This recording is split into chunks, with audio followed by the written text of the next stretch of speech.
আমরা প্রতিদিন যেসব সফটওয়্যার বা অ্যাপ ব্যবহার করি সেগুলোর ভেতরে ঠিক কী চলে, মানে সেগুলোর নকশাটা কিভাবে বানানো হয়, সেটা কি কখনো ভেবে দেখেছেন?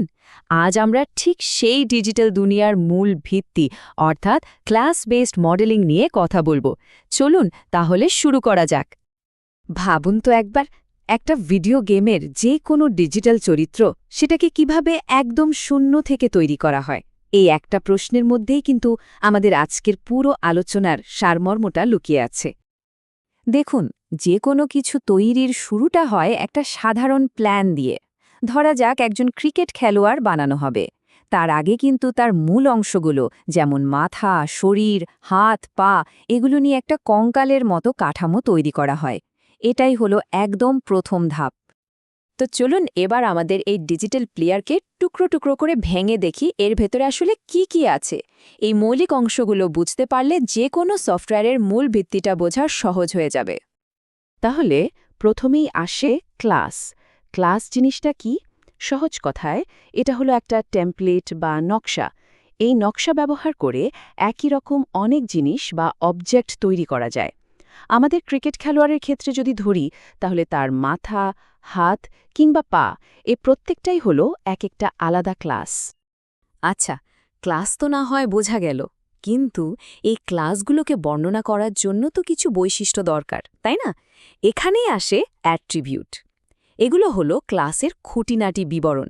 যেমন ধরুন একজন খেলোয়াড়ের নাম কি, তার ব্যাটিং অ্যাভারেজ কত, এগুলোই হলো তার অ্যাট্রিবিউট। এখানে কিন্তু একটা দারুণ ব্যাপার আছে। কোন অ্যাট্রিবিউটগুলো দরকারি সেটা কিন্তু পুরোপুরি নির্ভর করে সফটওয়্যারটা কি কাজে ব্যবহার হবে তার উপর। যেমন ধরুন একজন বেসবল খেলোয়াড়ের খেলার পরিসংখ্যানের জন্য তার ব্যাটিং গড়টা খুব জরুরি, কিন্তু সেই একই খেলোয়াড়ের পেনশন ফান্ডের সফটওয়্যারের জন্য কিন্তু তার ব্যাটিং গড়ের কোনো দাম নেই। সেখানে দরকার তার গড় বেতন বা বাড়ির ঠিকানার মতো তথ্য। তার মানে আসল কথা হলো প্রেক্ষাপট। বেশ, ক্লাস আর তার বৈশিষ্ট্য তো বোঝা গেল, কিন্তু এরা কি করতে পারে, মানে এদের কাজটা কি? এখানেই আসে অপারেশনের ধারণা।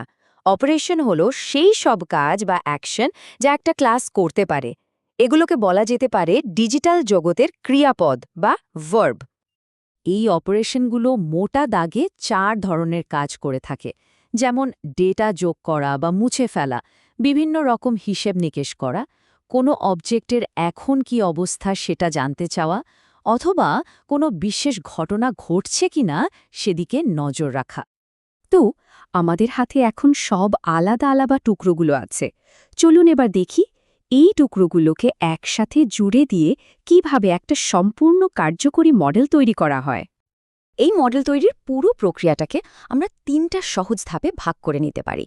প্রথমে আসে স্কেলেটন ডায়াগ্রাম, তারপর ঠিক করতে হয় মাল্টিপ্লিসিটি, আর সবশেষে আসে ডিপেন্ডেন্সি বা নির্ভরতা।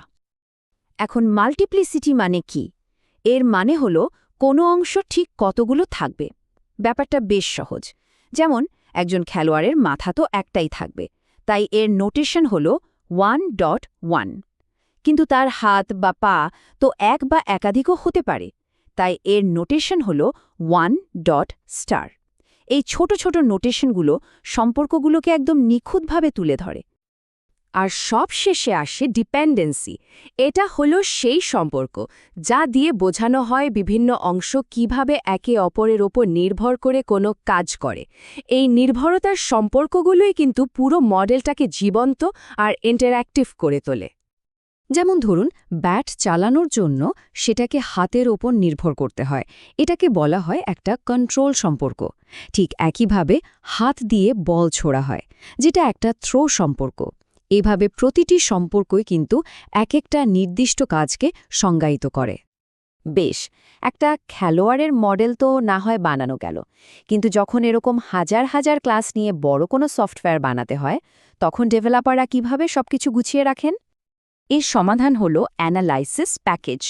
এটা ঠিক অনেকটা আমাদের কম্পিউটারে ফোল্ডারের মতো কাজ করে।